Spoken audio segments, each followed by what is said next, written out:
Hello viewers, ABCD কম্পিটিটিভে তোমাদের স্বাগত জানাই। আজকে আমি আবার নতুন একটা অঙ্কের প্র্যাকটিস সেট নিয়ে চলে আসলাম, সেট নাম্বার 8। আমি শুধু বিগত বছরের প্রশ্নপত্র নিয়ে তোমার আলোচনা করব, কারণ তোমাদের বেশিরভাগ পরীক্ষায় তোমার বিগত বছরের কোশ্চেনগুলোই তোমার আসে। আর কাল থেকে আমি নতুন একটাই নিয়ে আসবো, তোমাদের আরআরবি এনটিপিসি এক্সাম প্রায় তোমরা জানো যে 5 জুন থেকে শুরু হচ্ছে আর 23 জুন পর্যন্ত চলবে। তার জন্য আমি আলাদাভাবে শুধু আরআরবি এনটিপিসির জন্য সেট নিয়ে আসবো, সেটা কাল থেকে নিয়ে আসবো। চলো আর বেশি দেরি না করে শুরু করা যাক। কী বলছে আজকের ফার্স্ট কোশ্চেন? বলছে 3 অঙ্কের কোনো সংখ্যা দ্বারা এত এবং এতকে ভাগ করলে একই ভাগশেষ থাকবে। তার মানে কি, কোন সংখ্যা দিয়ে ভাগ করলে 2272 এবং 875কে যদি ভাগ করি তাহলে একই সংখ্যা ভাগশেষ থাকবে। কী ভাগশেষ জানি না। তার মানে কি, আমরা বলতে পারি যে এমন সংখ্যা আছে যে 875 মধ্যেও আছে, আবার 2272 মধ্যেও আছে। তাহলে আমি কী করবো, যে সংখ্যাটা সেটাকে বাদ দিয়ে দেবো। বাদ কীভাবে দেবো? বাদ দেব 2272 মাইনাস 875। তার মানে কি, দেখো দুটো সংখ্যার মধ্যে তো ওই সংখ্যাটা আছে। তার মানে কি, আমি একটা সংখ্যা বাদই দিলাম পুরো সংখ্যাটাকে। তাহলে দেখো কোথাও আছে এখানে 12, 7 দিলে আর তাহলে 1, তাহলে তোমাকে কত হচ্ছে 9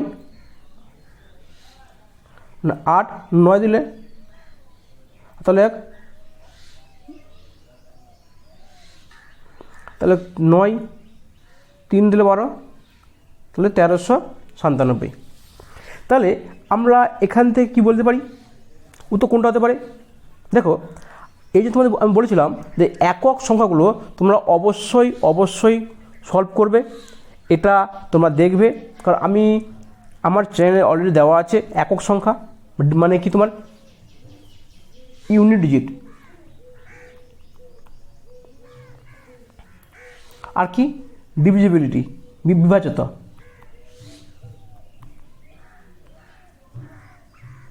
তাহলে কি এটা অবশ্যই দেখবে, কারণ তোমাদের এখান থেকে প্রত্যেকটা চ্যাপ্টারে তোমার কাজে লাগবে।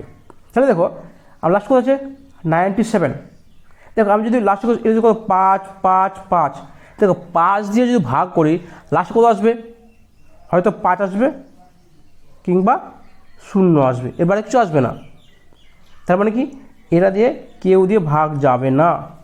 তাহলে কি একমাত্র 127 ভাগ যাবে। উত্তর কত হবে? উত্তর হবে 127। আশা করছি বুঝতে পেরেছ। চলো তারপর কি বলে দেখি।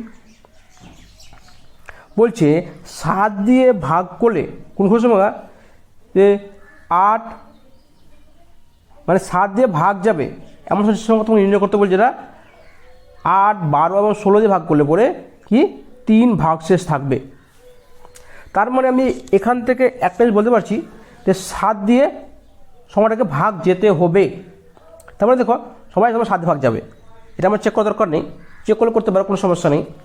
এবার আমি কী করবো, যে এই সংখ্যাটা ভাগ করবো 8, 12, 16 দিয়ে ভাগ করবো। তাহলে 8, 12, 16 দিয়ে ভাগ করলে আমি দেখবো এই সংখ্যা কী আছে, ইভেন নাম্বার মানে জোড় সংখ্যা। তার মানে কি, যদি 8 দিয়ে ভাগ করি লাস্ট কী হবে, তোমার জোড় সংখ্যা থাকতে হবে। আর 8 দিয়ে ভাগ করার নিয়ম কী, তোমার হচ্ছে সংখ্যাগুলির যোগফল লাস্ট 3টে সংখ্যা যোগফল কী হবে, 8 দিয়ে ভাগ যাবে। আর 3টে সংখ্যাই আছে, যা দেখা দরকার নেই। তাহলে এবার দেখব যদি 8 কে কি জোড় সংখ্যা, তার মানে কি জোড় সংখ্যা একটা জোড় সংখ্যাকে ভাগ যাবে, বেশি আসবে না। তার মানে যদি 3 যোগ করি তার মানে কী হবে, সেই কী হবে, সেই সংখ্যাটা হয়তো তোমার হবে বিজোড় সংখ্যা হবে। তার মানে কি এই দুটো সংখ্যা হবে না। তাহলে হয়তো এটা হবে কিংবা এটা হবে। 3 বিয়োগ করে দাও, কত হচ্ছে 144, এটা কত হবে 3 বিয়োগ করলে 130। এবার দেখো 8 দিয়ে কোন ভাগ যাচ্ছে, আর তোমার 144 ভাগ যাচ্ছে। তার মানে কি উত্তর কী হবে, উত্তর হবে একটা 147। আশা করি বুঝতে পেরেছ। চলো তারপর কোশ্চেন দেখা কী বলছে। এক্স একটি কাজ ওয়াই এর দ্বিগুণ গতিতে করতে পারে। মানে কি, এক্স এর এফিসিয়েন্সি মানে কর্মক্ষম কী আছে ওয়াই থেকে দ্বিগুণ। তাহলে এক্স আর হচ্ছে ওয়াই, যদি ওয়াই 1 করতে পারে তাহলে ওয়াই কি এক্স কী করবে, তোমার 2 করতে পারে। কি এফিসিয়েন্সি, এটা কর্মক্ষমতা, এটা কি হচ্ছে এফিসিয়েন্সি, এক্সের এফিসিয়েন্সি ওয়াইয়ের থেকে দ্বিগুণ। কী বলছে, ওয়াই যদি একটি কাজ 24 দিনে করে তাহলে তারা একসঙ্গে কাজটি কদিন শেষ করবে। দেখো ওয়াই একদিনে কত কাজ করছে, 1 মিনিট, তো মোট কাজ কত করেছে, মোট কদিন টাইম লেগেছে 24 দিন। যদি একদিনে 1 মিনিট কাজ করে সে যদি 24 দিন কাজ করে তাহলে কত কাজ করবে, 1 মিনিট 24 কাজ করবে। এবার কী বলছে, যদি এক্স এবং ওয়াই মিলে একদিন কত কাজ করছে, এক্স 2 ওয়াই করছে 1, মানে কি একদিনে এক্স ওয়াই মিলে 3 ইউনিট কাজ করছে, তাহলে কী হবে এক্স 24/3 মানে কি হচ্ছে 8। তারা যদি একসঙ্গে কাজ করে তাহলে কি তারা 8 দিনে কাজটা কমপ্লিট করবে। আশা করছি বুঝতে পেরেছো। চলো তবে কী বলছে দেখিনি, বলছে এ যদি এর আয় বি এর থেকে 25% বেশি হয় তবে বি এর আয় এ থেকে শতকরা কত পার্সেন্ট কম হবে। তাহলে ফার্স্ট দেখবো 25% মানে কত, 25-এর 100 মানে 1/4, 25% মানে হতে 1/4। তাহলে যদি আগে এর বি এর আয় বেশি বলছে, কার আয় বেশি, বি এর আয় বেশি, তাই এর আয় কত 4 টাকা যদি হয়, এর আয় যদি 4 টাকা হয় তো বি এর আয় কত হবে, 1 টাকা বেশি হবে, 5 টাকা হবে। বি কত হবে, বি 5 টাকা হবে, এ 4 টাকা হয় বি 5 টাকা হবে। তো কার কমেছে, এ থেকে বি কত কমেছে, না বি সরি কী বলছে, বি থেকে এ কত কমছে, তাহলে এ তাহলে তোমার 1 টাকা কমছে, কার মধ্যে 5-এর মধ্যে 1 কমছে, 5-এর মধ্যে 1 মান কত হচ্ছে 25 না 20%। দেখো 1/5 ইন্টু 100 মানে 20%, উত্তর কত হবে, উত্তর 20%। চলো দেখো এটা ব্যাপারগুলো আমরা মুখে মুখে করে নিতে পারবো।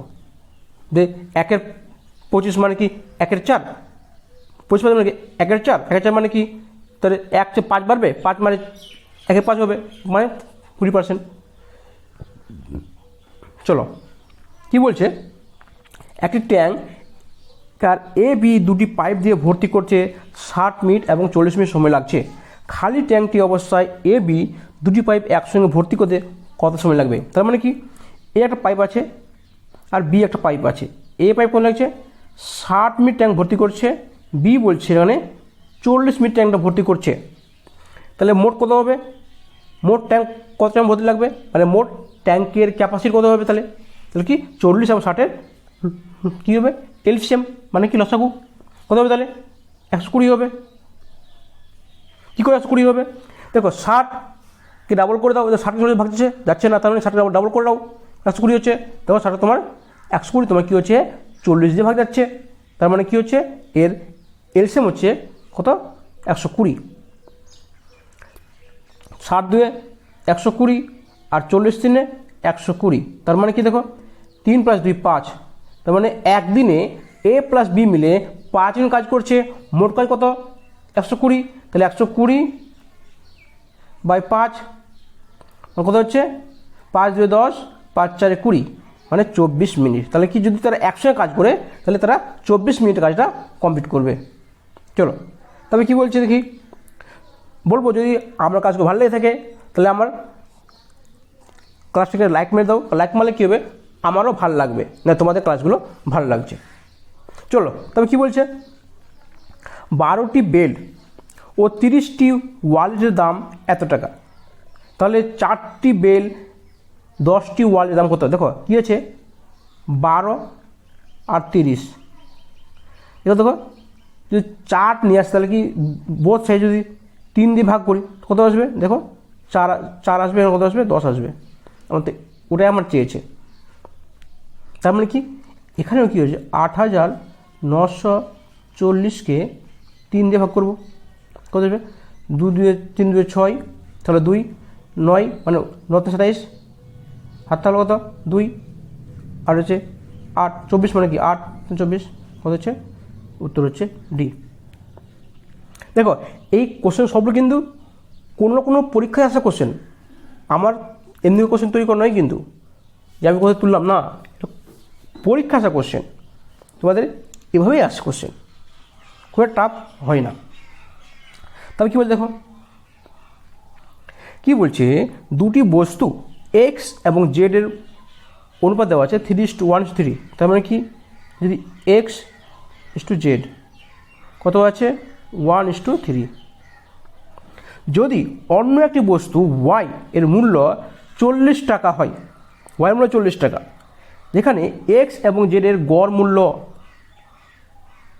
মানে কি এক্স আর জেড গড় মূল্য কত, এক্স যদি 1 টাকা হয় তো ওয়াই কত হবে, সরি এক্স যদি 1 টাকা জেড কত হবে 3 টাকা, তাহলে 1 + 3 মানে 4 টাকা, মোট গড় কত হবে তাহলে /2 মানে কি তোমার 2 টাকা হচ্ছে গড়। আমি এমনি বলতে পারবো যদি এর 1 হয় 4 হয় 3 হয় তাহলে গড় কত হবে 2 হবে, 2 এর মান করে দেওয়া আছে 40 দেওয়া আছে। এবার কার মান চেয়েছে দেখো, এক্স এবং জেডের পার্থক্য চেয়েছে, তাহলে এক্স এবং জেড পার্থক্য কত হচ্ছে দেখো, এক্স 1 জেড কত 3, পার্থক্য হচ্ছে পার্থক্য তোমার 2, 2 এর মান কত দেওয়া আছে, এখানে ছিল 40 ছিল, তাহলে কত হবে এখানে 2 এর মান কত হবে 40 হবে, তাহলে কি এক্স এবং জেডের পার্থক্য কত হচ্ছে 40 টাকা। এত কিছু বুঝতে পেরেছো? চলো তা কি বলছে, একটি শ্রেণীতে বালক ও বালিকার সংখ্যা অনুপাত হচ্ছে 11:9, যদি বালকদের 30%, বালিকাদের 20% বার্ষিক পরীক্ষায় পাস করে, তবে ওই শ্রেণীতে শতকরা কতজন ছাত্রছাত্রী পাস করেছে তা নির্ণয় করো। তাহলে আমি কী করবো, আমি ধরে নিচ্ছি এখানে কি বালক কত বয় আর গার্ল কত আছে 11:9, আমি কিন্তু 11 কী দেবো 1100 ধরে নিচ্ছি, 9 900 ধরে নিচ্ছি, কারণ কি পার্সেন্ট দেওয়া আছে মানে কি সুবিধা হবে আমার। তাহলে দেখো বালক কী করেছে 30%, তার মানে কি 30% পাস করেছে, তাহলে 11 কত 1100 ইন্টু 30/100, তাহলে কি 330। বয়স কত গার্লস কত বালিকা 20%, তাহলে কি 920% কত, সেটা কী হবে 20/100 মানে তোমার হচ্ছে 180, 9 18 মানে 180, মানে ছেলে পাস করতে পারছে 303 মানে 3330 মানে 330, আর ছেলে মেয়ে পাস করেছে 180, তাহলে কী হবে 180 + 330 কত তোমার হচ্ছে 510, কী বলছে ছেলে মেয়ে মিলে মানে বালক বালিকা মিলে 510 পাস করেছে, কার মধ্যে দেখো 1100 + 900 2000, তাহলে কী হচ্ছে 510/2000 ইন্টু 100, পার্সেন্ট হচ্ছে 0 কেটে গেলো, এই 0 কেটে গেলো, তাহলে এখন বাজি কত 25.5, উত্তর কত হবে, উত্তর হবে 25.5। তাহলে কী বল দেখি, অমল ও বিমল একটি ব্যবসা শুরু করছে, এটা হচ্ছে অমল একটা হচ্ছে বিমল, দুই ভাই ব্যবসা শুরু করছে। অমল কি করেছে 9 মাসের জন্য 500 টাকা খরচা করছে, তাহলে কি 9 মাসের জন্য 500 টাকা। বিমল কি করছে 6 মাসের জন্য কটা খরচা জানি না, তাহলে এক্সট্রা খরচা করছে। তো কী বলছে যদি মোট লাভ 69 টাকা হয় এবং সেখান থেকে বিমল কত পাচ্ছে 46 টাকা, তাহলে অমল কত পাবে, তাহলে অমল পাবে 23। তাহলে আমরা বলতে পারি অমল কত এখানে 9 × 500/6 × x সমান কত, অমল কত, অমল তোমার হচ্ছে 23, বিমল কত হচ্ছে তোমার 46, তাহলে কী হচ্ছে 1 2 2 বা 3 3 3 9, তাহলে এক্স কত তোমার হচ্ছে, এক্স তোমার হচ্ছে 5 3 15, উত্তর কত হবে, উত্তর হবে 15। তাহলে কি বিমল 1500 টাকা নিয়ে ব্যবসা শুরু করেছিল, তোমরা ডাইরেক্ট করতে পারো, এখানে করতে পারো। কী হবে দেখো, 3 3 9, সরি 3 2 6 আর 3 3 9, 3 25, আড়াইশো। কত হচ্ছে এখানে? এটা হচ্ছে 0 5 3 15, 3 2 6 7, 750। কী বেরোলো? অমল ইস টু বিমল, এর কত হচ্ছে? অমল কত হলো? 750। তাহলে বিমল কত হবে? তাহলে অমল কত পাচ্ছে? অমল পাচ্ছে 23 টাকা। বিমল কত পাচ্ছে? 46 টাকা পাচ্ছে। এ ডাবল পাচ্ছে, তার মানে এখানে কত হবে? এ ডাবল হবে, তাহলে 1500 টাকা হবে। বাস হয়ে গেল। তোমার যেভাবে সুবিধা হয় তোমার সেভাবে করো। মেন হচ্ছে সলভ করা নিয়ে। কি বলছে? 12 জন ব্যক্তির মধ্যে 11 জনের গড় ওজন 95 কেজি। 12তম ব্যক্তির গড় ওজন 12 জন ব্যক্তির গড় ওজনের থেকে, সরি 12তম ব্যক্তির ওজন কি বলছে? 12 জন ব্যক্তির গড় ওজন থেকে 33 কিলো বেশি। দেখো, যদি এই টাইপের অঙ্ক থাকে তাহলে তোমার কী করবে? তোমার ডাইরেক্ট করতে পারো। কীভাবে? 95 প্লাস কত বেশি বলেছে? 33/3, সরি 33/11। এবার কেন বললাম? এটা গড় বের করছি আমি। দেখো, 12 জন ব্যক্তির গড় বেড়েছে। আমি কিন্তু 11 জন ব্যক্তির গড় জানি কত? 95। তাহলে 12 জন ব্যক্তির গড় ওজন কত হবে? তাহলে কত বেশি হচ্ছে? দেখো, 33, মানে গড় থেকে 33 বেশি বলেছে, মানে কি 11 জনের যে গড় বয়স তার থেকে 33 বেশি বলেছে। তার মানে কি 33 কি 11 জনের মধ্যে তো, যদি আমি গড় বের করি, 12 জন বের করি, তাহলে কি 11 জনের গড় পাবো আমি?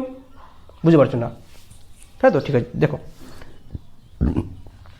আমি যদি 33 বেশি বলিস তার মানে আমি এখান থেকে বলতে পারি এই 33টা আমি যদি 12 জনের গড় নিয়ে আসতে চাই, তার মানে কি এই 33 জন ব্যক্তির গড় আমাকে 11 দিক করতে হবে। তাই আমি 33 জনের গড় পেয়ে যাব। তাহলে +3, তার মানে কি হচ্ছে এখানে 98। তার মানে কি এটা কি হলো? 12 জন ব্যক্তির গড় পেয়ে গেলাম। তা কি আমার কি যে 12 জন ব্যক্তির গড় থেকে বলেছে 33 বেশি বলেছে, তাহলে কি +33 হচ্ছে 131। এবার তোমার না আমরা তো বুঝতে পারছি না, আমরা ডায়েট করব, ঠিক আছে, কোনো সমস্যা নেই। এবার আমি ধরে নিচ্ছি যে 12তম ব্যক্তির গড় ওজন ধরে আমি ধরেছি কত? x বলতে পারি। তাহলে 12 জন ব্যক্তির মোট কত হবে? তাহলে 12 × x। এটা কী পেলাম? 12 জন ব্যক্তির গড়, মোট গড় পেলাম, এটা মোট পেলাম। তাহলে দেখো, এদিকে কত পাচ্ছি আমি? 11 জন ব্যক্তির গড় কত পাচ্ছে? 95। তাহলে মোট কত হবে? তাহলে মোট হবে 11 × 95। কার? 11 জন ব্যক্তির। তাহলে 12তম ব্যক্তির গড় কত হবে? Plus x + 33। এটা কী করে হলো? কারণ দেখো, 12তম ব্যক্তির গড় ওজন পাবো, মানে 12তম ব্যক্তির ওজন কত? গড় থেকে 33 বেশি, তো গড় কত? x। 12 জনের গড় কত? x + 33। তাহলে কী পেলাম? 12তম ব্যক্তির ওজন পেলাম x + 33। সমস্যা কত আছে? 12x। তাহলে দেখো, এই এক্সটা যদি চলে যাবে তো কত হবে? তোমার হবে 11x হবে। পড়ে যাই, তাহলে কী হবে? 11 × 95 + 33 সমান হচ্ছে 11x। এই দেখো, এই 11 কাটবে, 11 × 33, 11 কেটে গেল। এক কাজ হতে পারো, এখানে 11 কমন নাও, কত হবে? 95 + 3 সমান 11x বলতে পারি। তাহলে এই 11 কেটে গেল, তাহলে x কত হচ্ছে? 98। এটা কী পেলাম? 12 জন ব্যক্তির গড় পেলাম। তা মোট কত পাবো? আমার কী দরকার? 12 জন ব্যক্তির গড় যদি এত পাই, তাহলে 12তম ব্যক্তির ওজন কত হচ্ছে? বলে 12 জন ব্যক্তির গড় থেকে 33 বেশি, তার মানে কী হবে প্লাস 33। এটা কী পেলাম 131 পেলাম, এটা পেলাম 12তম ব্যক্তির ওজন। এটা আশা করছি বুঝতে পেরেছ। আবারও বলবো, যদি ক্লাস ভালো লেগে থাকে তাহলে আমার চ্যানেল সাবস্ক্রাইব করে নিও, আর একটা লাইক মেরে দিও। লাইক মারলে কি আমার ভালো লাগবে না, তোমাদের ক্লাসগুলো ভালো লাগছে। শেষ পর্যন্ত আমার ধন্যবাদ। তোমার দিন শুভ হোক।